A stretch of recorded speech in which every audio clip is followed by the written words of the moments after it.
I sat cross-legged on the edge of the antique chaise in my parents' Greenwich home, the white silk of my wedding dress draped across the floor beside me. The morning sun filtered through the lace curtains, casting delicate patterns across the room, but I barely noticed. My fingers fidgeted with the thin silver chain around my neck as excitement and nerves tangled together, a familiar knot I had carried for weeks. Today was meant to be perfect, every detail, every smile, every step down the aisle carefully imagined, the smell of fresh lilies in the hallway, the faint hum of traffic outside. Even the distant church bells felt like they were part of a dream I was about to step into. I closed my eyes for a moment, thinking of Nate, his confident grin, the way he always made me feel like the only person in the room. Our 4 years together had felt like a promise written in stone. Then my phone buzzed. Lila's name flashed across the screen, and my heart skipped a beat. She was Vivian's bridesmaid, my friend, the one person I thought I could trust implicitly. I answered, and a brief text appeared before I could even say, "Hello, Tessa." "You need to know. Vivian and Nate, they're planning something.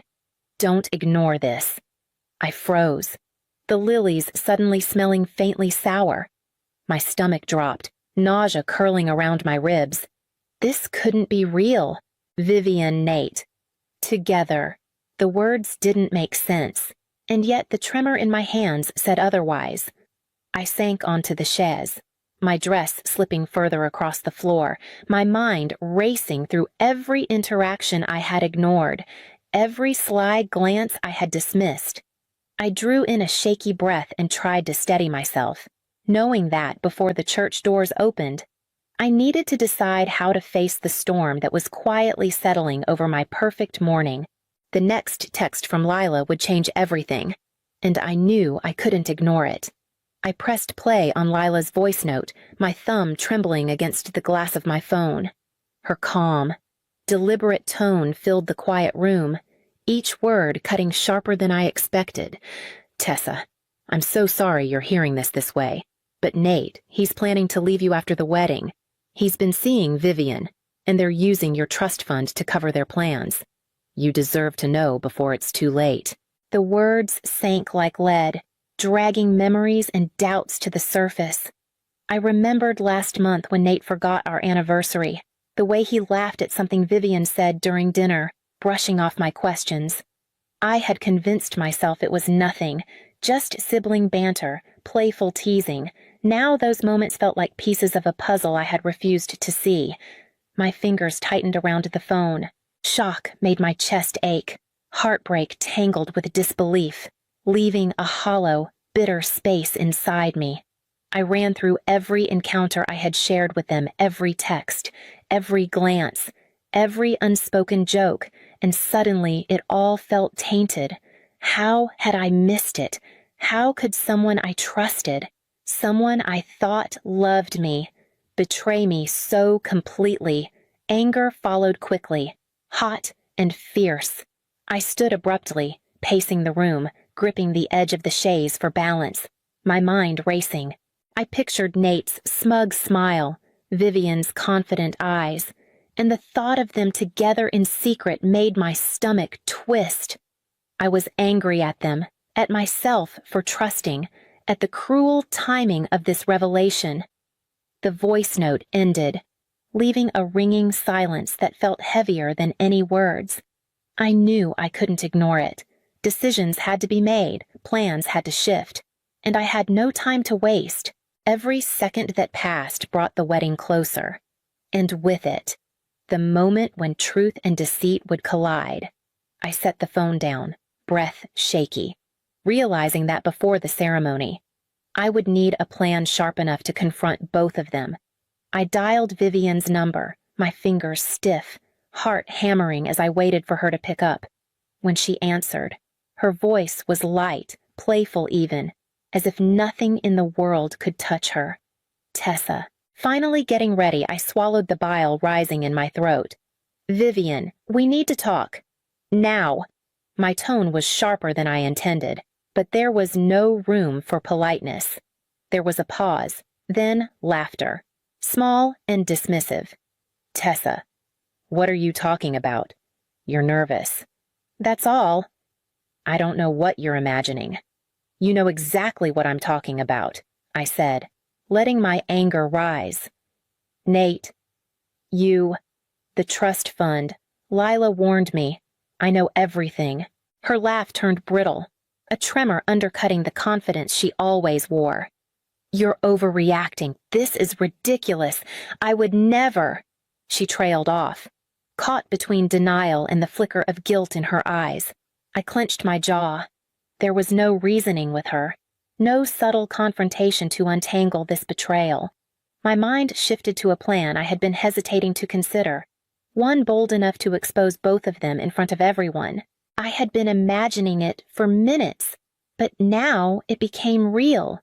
The altar swap. I would take Vivian's place in the dress, step into the ceremony, and let truth unravel in front of all the guests. I called Lila immediately. Her voice was steady but tinged with surprise. You want me to help record everything exactly? I said. We don't have another option. We have to make them see the consequences before anyone else gets hurt. She hesitated for a fraction of a second, then whispered, I'm in every moment. I hung up and looked at the dress on the chaise, my resolve solidifying. The plan was set. The next hour passed in a blur of whispered instructions and calculated movements. I traced the seams of my dress one last time, making sure it would fit seamlessly on Vivian when the moment came, while mentally rehearsing how I would step into her shoes literally and figuratively without anyone noticing. Lila and I went over every detail: the timing of the music, the position of the bridesmaids, the exact moment the veil would lift, and when I would make my entrance. Guests began arriving, laughter and chatter spilling through the church doors. Each cheerful face outside the veil of my strategy made my chest tighten, the normality of it all clashing with the storm I was about to unleash. I could hear the faint rustle of programs and the clinking of glasses in the reception hall, and I felt the weight of every second ticking closer to the ceremony. Lila hovered nearby, her phone in hand, recording angles, timing cues, and the tiniest details. For a moment, I caught a flicker of hesitation in her eyes. She swallowed hard, glanced toward the main entrance, then back at me. Are you sure we should do this? She asked, her voice barely audible. I gave her a sharp nod, meeting her gaze with a calm certainty I didn't entirely feel. We have to, I said. They've planned this for months. If we don't act, it'll be too late. Stick with me, every step. She exhaled slowly, a brief tremor in her shoulders, and nodded. That single moment of doubt tightened the coil of tension in my chest, reminding me how precarious everything was. The sun was climbing higher, and the church doors opened for the first wave of guests. Every detail was in place, every risk calculated. Lila's grip on the phone tightened, and I took a deep breath, bracing myself for the moment when deception and truth would collide. As the music began to swell, I prepared to move toward the altar, and the plan would finally unfold. I sank lower into the shadowed corner of the back pew, the heavy veil over my face acting as a shield. From here, I could see everything: the steady shuffle of guests, the delicate arrangements of lilies lining the aisle, the pastel programs clutched nervously in hands that had no idea what was about to unfold. Every smile and whispered greeting outside my hiding place made my pulse spike. The tension thrummed like a low drumbeat through the church. Then Vivian appeared at the entrance, gliding forward in my dress. The fabric hugged her frame, a perfect imitation of the gown I had chosen for myself months ago. Her posture was poised, practiced. Though I could see the slight stiffness in her shoulders, every careful step, every measured glance was intended to command attention, and it worked. Guests leaned forward in anticipation, unaware of the secret they were witnessing. Nate stood at the altar, perfectly composed, his jaw tight and eyes scanning the crowd with a confident grin. He thought everything was proceeding according to his plan. I could almost see the calculation behind that smile, the smug satisfaction that he believed he had engineered the perfect deception. He had no idea that the person he was expecting to walk down the aisle, the naive bride he thought he could manipulate, was not the one he would confront. The bridesmaids flanked Vivian, unaware that their careful choreography was now part of a trap.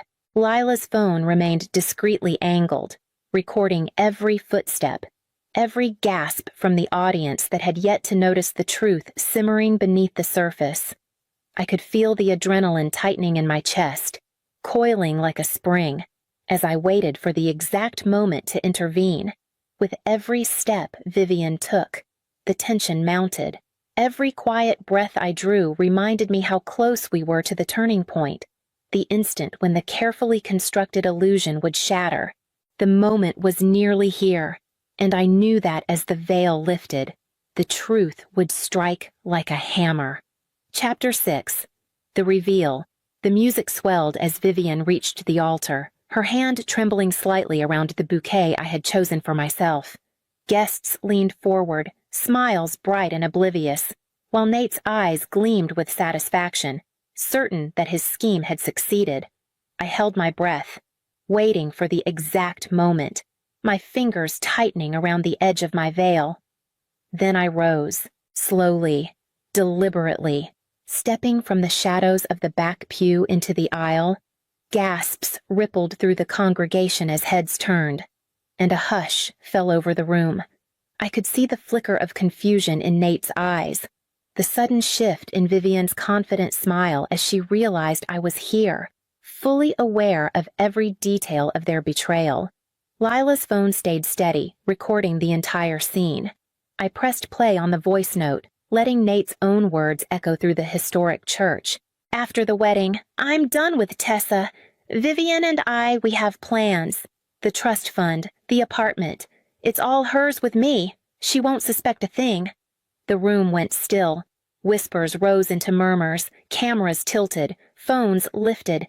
Nate's confident posture faltered, and his jaw tightened as he searched my face for any sign of jest. Vivian's lips parted, eyes wide with panic, the carefully constructed mask of composure cracking under the weight of exposure. I didn't speak. I let the recording do the talking. Each word from Nate, each laugh that had once seemed private, now bounced off the vaulted ceilings and landed on everyone present. My parents' faces shifted from confusion to shock, while friends and relatives stared, processing the betrayal with every second that passed. I moved a step closer, holding the phone like a weapon, letting every eye in the room take in my calm. Deliberate composure. Nate opened his mouth, tried to speak, but the words faltered and died on his tongue. Vivian's hand gripped his arm, seeking reassurance that no longer existed. I could feel the tension vibrate through the aisle, the power of truth finally resting in my hands. The world was watching, and for the first time, I held control entirely. Every heartbeat echoed in my ears as I prepared for the next move, knowing that what came after this would define everything. The whispers had grown into a low, tense hum, filling the church with a weight I could almost touch. Phones tilted toward Nate and Vivian, cameras flashing discreetly, and friends leaning toward one another, mouths moving in silent speculation. My parents' eyes were wide, voices caught somewhere between disbelief and outrage, and I felt the electric charge of the room settle around me. Nate tried to recover first. He stepped forward, hands raised in a half plea, forcing a smile that didn't reach his eyes. "Everyone. Listen, there's been a misunderstanding," he said, voice tight, measured. But the audience had already seen the truth. The murmur of conversations grew louder as people checked phones, replayed clips, whispered confirmations to each other. He faltered with every step, unable to reclaim the confidence he had relied on for months. Vivian clutched his arm, her face pale, voice trembling. "Tessa, this isn't fair. You can't just—" She stopped, realization dawning too late. As every eye turned toward her in judgment, I stood still, calm and authoritative, letting the weight of the truth press down on them without a word from me. My breathing was steady, deliberate, and I watched their faces crumble, each shift and twitch revealing the cracks in the facade they had so carefully maintained. Lila's recording captured every movement, every flinch, every desperate glance, preserving it for the world outside these walls. Guests whispered, some chuckling, some shaking their heads, while others leaned closer, capturing evidence on their own phones. Nate's hands twitched as he tried again to appeal to the crowd, attempting to explain, to charm, to manipulate, but every attempt failed. Each explanation only drew sharper looks, skeptical eyes, and more whispers. The tension in the room settled into something heavier, inescapable. Nate and Vivian had no foothold left. The illusion of control had slipped entirely from their grasp. I let the moment stretch, watching, waiting. The plan was in motion, the consequences unfolding exactly as I had calculated, and every reaction confirmed the power of truth in my hands. The ceremony was far from over, and the next steps would push the chaos to its peak. By the time we left the church, the recording had already started circulating.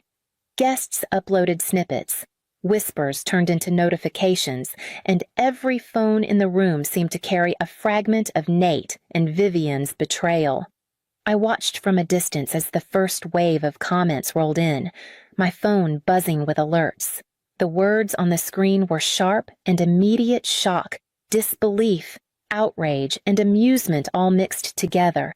Nate's restaurants, his social media persona, and Vivian's carefully curated image began to fracture before my eyes. Every post that mentioned the wedding, every clip of the moment the veil lifted, chipped away at the empire of deceit they had built. I scrolled through hundreds of comments, the world reacting to the truth I had unleashed, and a quiet satisfaction settled over me, not vindictive, but firm and justified. Lila stayed at my side, her presence steady, eyes fixed on the screen as she monitored the spread. "They're panicking," she murmured, voice low. I nodded, letting the words sink in. It was more than revenge. It was accountability, exposure that demanded they face what they had done. As the day wore on, messages from friends, distant family, and even strangers poured in.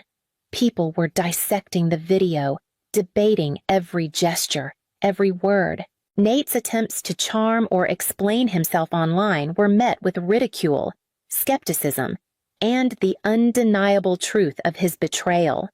Vivian's network of colleagues and acquaintances began to murmur, some distancing themselves, others commenting on her audacity.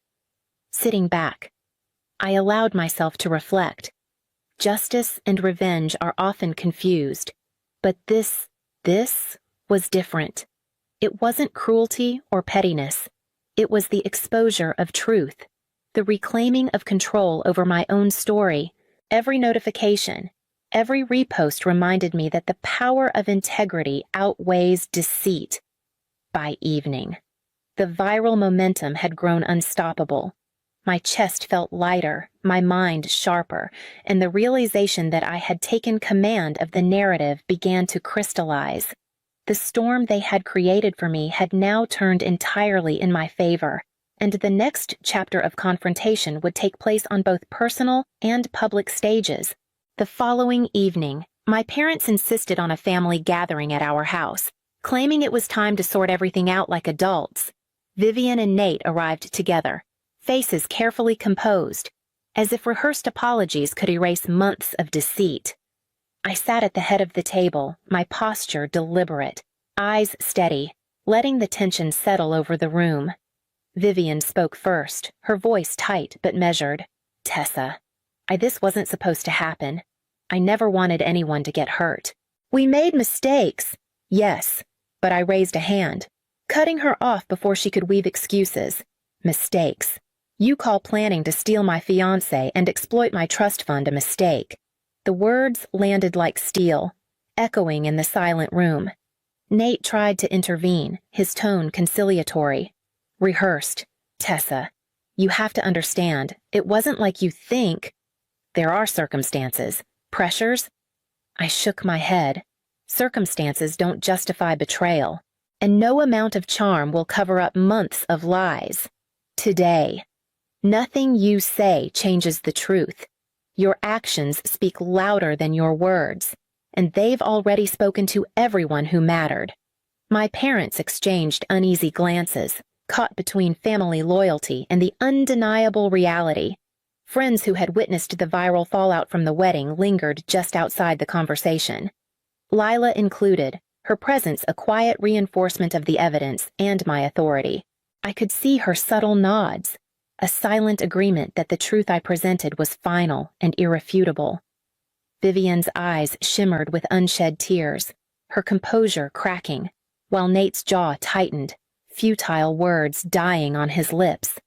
I remained calm, firm, and deliberate, every sentence a boundary drawn, every glance a reminder that I controlled the narrative now. Hours passed with argument and tension, but my position was unwavering.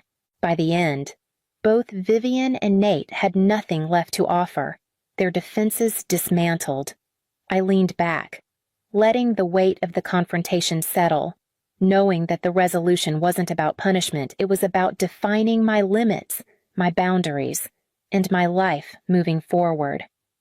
The next morning brought clarity, a final reckoning that would solidify the consequences of their choices. Weeks passed, and the storm that had consumed my life slowly began to settle. I spent mornings in quiet reflection, afternoons tackling projects I had set aside for years, and evenings reconnecting with friends who had supported me from the beginning.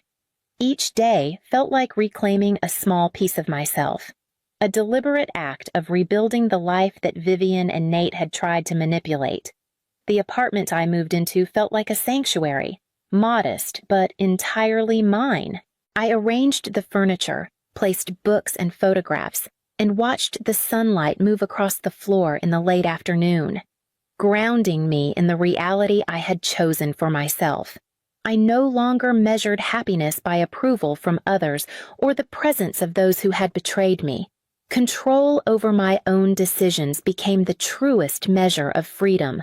Lila remained a quiet presence at my side.